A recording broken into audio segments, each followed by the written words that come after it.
I'm the Public Information Officer with the City of Portland, and we are here today to provide an opportunity for Chief Outlaw to make a few comments in regards to the protest on Saturday and to answer some questions that you may have. Chief? Oh, thank you. Good afternoon. I really wanted to, we've put out a lot of information. What's today, Wednesday? Wednesday. We've put out a lot of information since Saturday, but I really wanted to offer an opportunity for you to ask any questions that you might have of me, because it seems like instead of the actual demonstration being covered, there's a lot of spin-off stories or misinformation that's been put out, and I'd like to clarify that. But first and foremost, I really want to use this opportunity to let everyone know, first of all, the mayor never gave us direction to stand down on Saturday, ever. But I also want to use this opportunity to let the community know and our officers know that they did a really good job on Saturday. It's not about publicly saying whether or not I support our officers. The officers know they did a good job, and they did a really good job with the resources that they had available to them, and given the circumstances that were presented to them all throughout the day on Saturday. And they were very fluid, and they did a good job adapting to the circumstances as they changed. I want to be very clear in that. We've had, I think last year we had a little over 200 demonstrations in this area, in the downtown area, in the central precinct area, that either we had the benefit of planning for, or they were unplanned, and we had to get resources pulled together to address them. Very few of them ended in violence. A lot of them ended without incident. But I want the community to know that when we do this, we're pulling resources from all over the place. We're canceling days off. Families are not seeing their loved ones as they originally thought they had. So officers are really sacrificing their time and their skills and their efforts. So a lot of planning that goes into these events, not just the day before, but sometimes weeks in advance when we have the advantage of knowing the dates of these events. But I just want to reinforce and reiterate that the officers involved on Saturday, all the way up through the leadership, I think did a really good job. And not only do we support them, but I think it's important that the community knows that the officers have been called cowards, or there's a perception that they ran away from confrontation, and that couldn't be the furthest from the truth.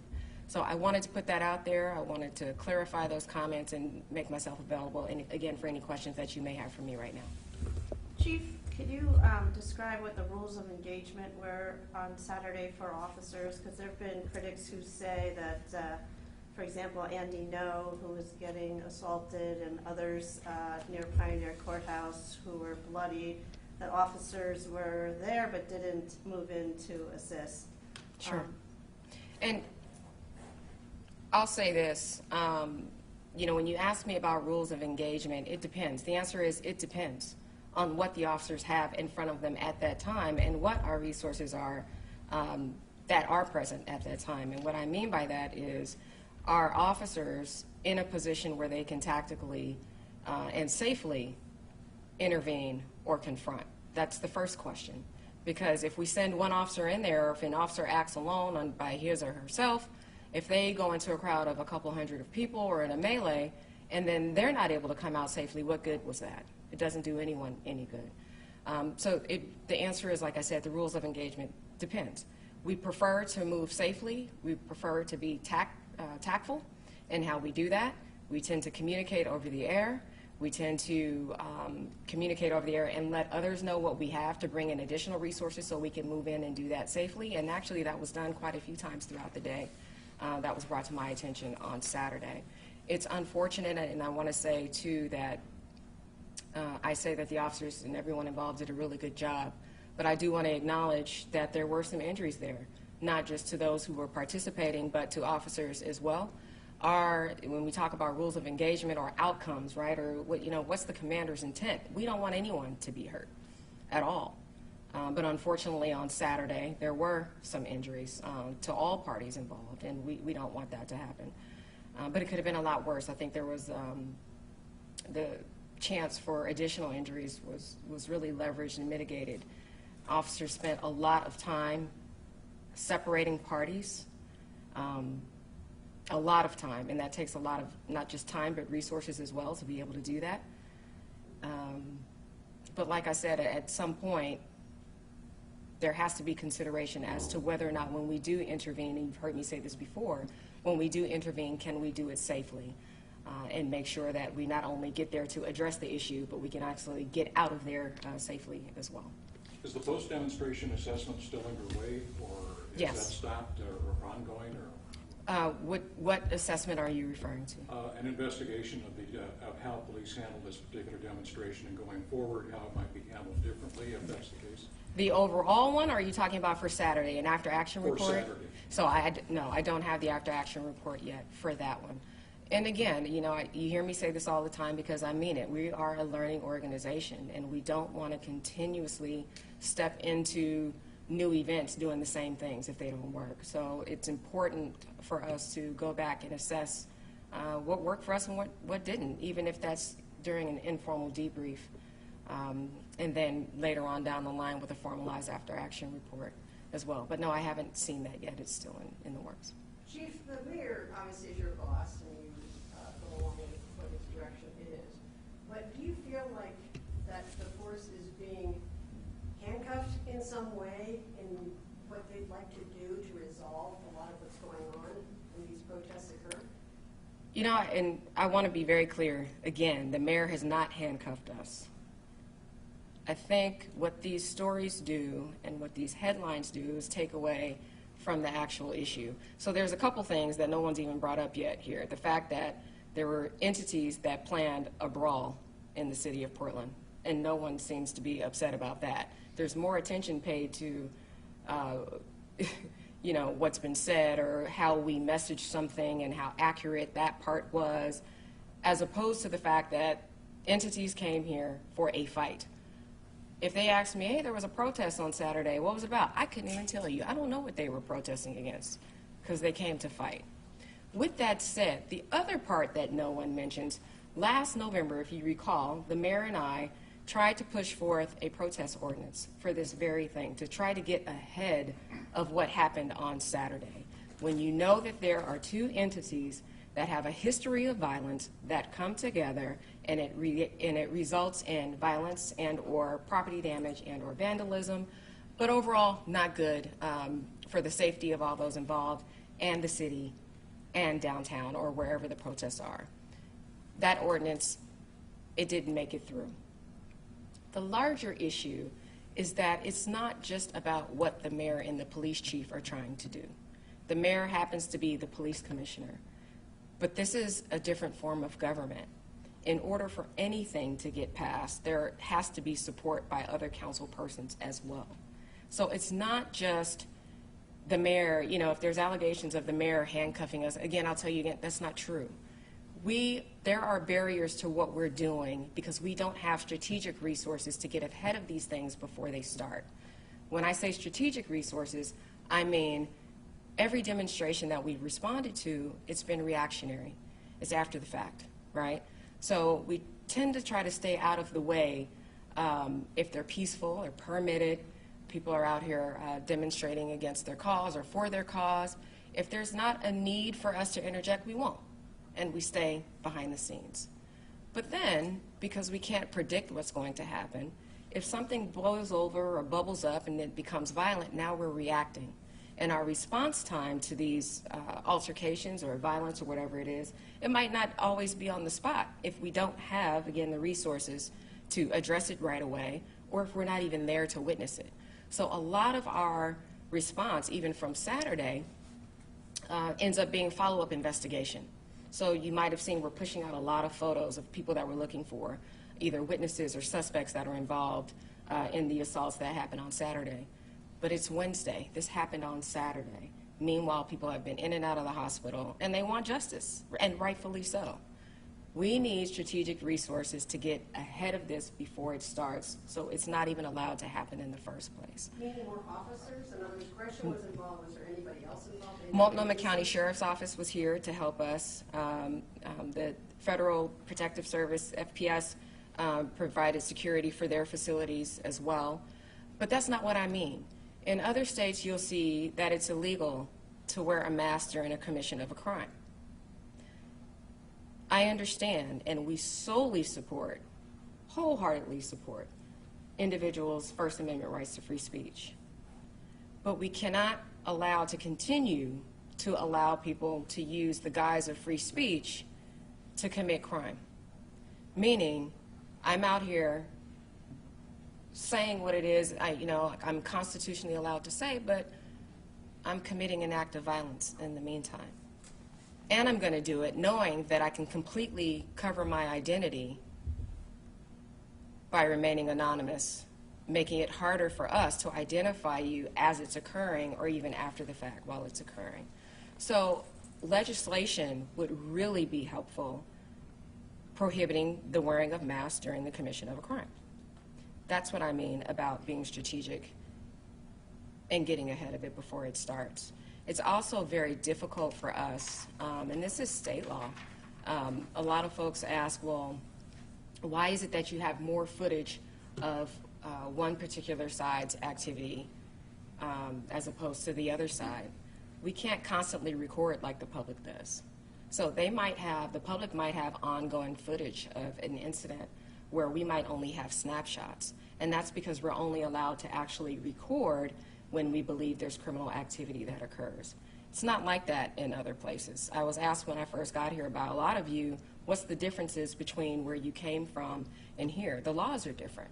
And so there might be more tools available in other areas, not just resource-wise as far as number of officers, but there might be more legislative tools available to other jurisdictions that we don't have here. But if somebody's wearing a mask, or they're not wearing a mask, and they're committing a crime, what difference does it make when it comes to arresting them? I would take it even further than that. If you knew that you can be easily identified, do you think you would be as inclined to commit that act of violence or commit that crime? Personally, individually, would you even be willing to do it? For a lot of people, the answer is no. A lot of people are emboldened because they know they can't be identified, or it's more difficult to identify them either before or after the fact. So that's why that makes it a little bit more critical. It's not about whether or not we can arrest them. It just takes longer to do it. You got to identify them if you say, okay, well, who was responsible for doing that? And if we weren't present or we weren't able to, witness it, oh, it was that person over there wearing all black and had their face covered and had on a mask. Well, which one? Right? So stuff like that. Can you give an update to some of the threats that were made towards the city recently? Well, there were a couple of, I don't have all of the specifics available. There were some calls that were made to City Hall yesterday morning threatening a bomb in the building, and we worked with G4S Security to do a sweep of the entire City Hall. While the City Hall was evacuated, we found that there was no credibility to those threats, and then everyone was allowed back in the building. Do you anticipate if this legislation or other tools aren't provided, do you anticipate any changes in the police approach to these protests? Because, I mean, this isn't the first time Portland's gained national attention for the fights and brawls breaking out in downtown. I would really hope that this weekend, and you're right, this isn't the first time we've gained national attention, and I would love to get national attention for the positive things that we do. I would really hope that this not only brings to the forefront the issues that PPB is dealing with, but I hope it empowers others in the community and in the city to step forward and condemn criminal violence. Again, it's not something that solely the mayor and the chief of police are responsible for. It has to be driven by community, and community has to step forward and say enough is enough. What else can we do? What other tools can we provide to let folks know that this is not the place for this and it won't be tolerated and accepted? Go ahead. Is there any new or anything new with the investigation on the gentleman or the person that was beat up on Saturday, Andy No? Is there? I know. It's a good question. I mean, Tina might know. I know Okay. we've pushed out additional information, but I don't know as far as So 155 regarding was there. all of the assaults,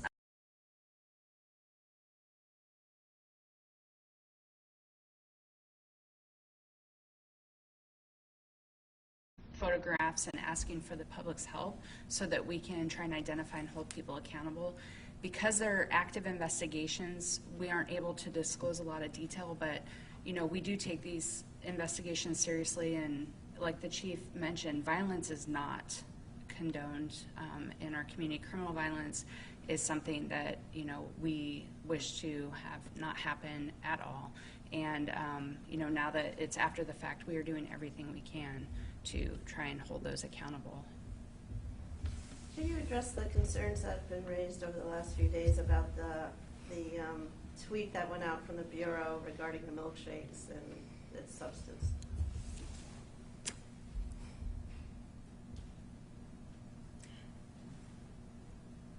That's what I meant by a shiny object. We do our very best to share information as we get it. And I don't use transparency as a buzzword, but when we use Twitter, it's in that spirit. It's as we get information, we want to alert the public to what's known to us. So then that way, there's not, or hopefully, as many questions as to why we're doing certain things after the fact. We received information that within the milkshakes, there might have been, or there was a substance similar to cement, including one of our leaders or one of our lieutenants down in the field who saw it, smelt it, felt it, touched it, who works with cement all the time, and said, hey, this is cement. So in good faith, we put this information out. Now, whether or not we put the word may in front of something somewhere or put a period or a comma somewhere different, I choose not to focus on that. I think we put that information out in good faith. There were no ill intentions behind it whatsoever, and it was in an effort to keep everyone safe. Because what if later on down the road we find out that, yes, this was in fact cement in these milkshakes, and it was learned that we received information in advance that this information or that this substance was put in this milkshake, and we didn't tell the community about it. There's a public safety risk there, or a threat. Not a threat, but a public safety risk that I think we were entitled and obligated to share. And hopefully, in the end, it was a vegan milkshake that I read somewhere. But I think it's our obligation to put that information out there in the event that it was. What steps are going to be taking? The summer is upon us, and there's additional protests planned and advertised by these two groups in July and August. So how is the Bureau going to prepare for that? We'll continue to plan. I think the biggest thing for us are resources, bodies, and when we talk about issues that no one really wants to address, right? There's also the fact that we've had nearby agencies say that they weren't going to provide mutual aid. So that's taking away from the potential resource pool as well. At this point, I think it's incumbent upon all of us to sit down at the table, not just the Bureau, not just the mayor's office, but the entire city and the community. We have to sit down at the table and figure out a better way to address this to make sure that this doesn't even happen in the first place. That's what I'll be continuing to do in the next couple of weeks or so, well before the end of the month and before August. But we have to do something differently, because ultimately our officers, everyone's going to get burned out. And we can't continue to, again, address the same matters in the same way. Do you think there's anything that can be put in place more immediately that would provide some assistance to the city in terms of keeping these groups separated when they appear here this summer? Aside from actual physical bodies, I go back to, like I said, strategic resources. It's making sure that these things are nipped in the bud before they even happen. I understand that there's a right to exercise free speech, but there has to be different ways of doing it. The time, place, manner ordinance that we tried to push through in November would have been a good way to do it. We could have piloted it to see how successful it would have been. That would have been great. Like I said, prohibiting the wearing of masks during the commission of a crime would also help. Having the ability to record ongoing during these demonstrations would also help us. Those are short-term, well, not process-wise, but those are things that would work for us that gives us additional resources outside of just physical bodies to not only be strategic about it, but to be smarter about how we address these. Would you go to city council to get them to look at these again? I will certainly raise these issues with my boss, for sure. Chief, I think that's all the time that we have. I appreciate you coming down and being All right. available. Thank you. Thanks.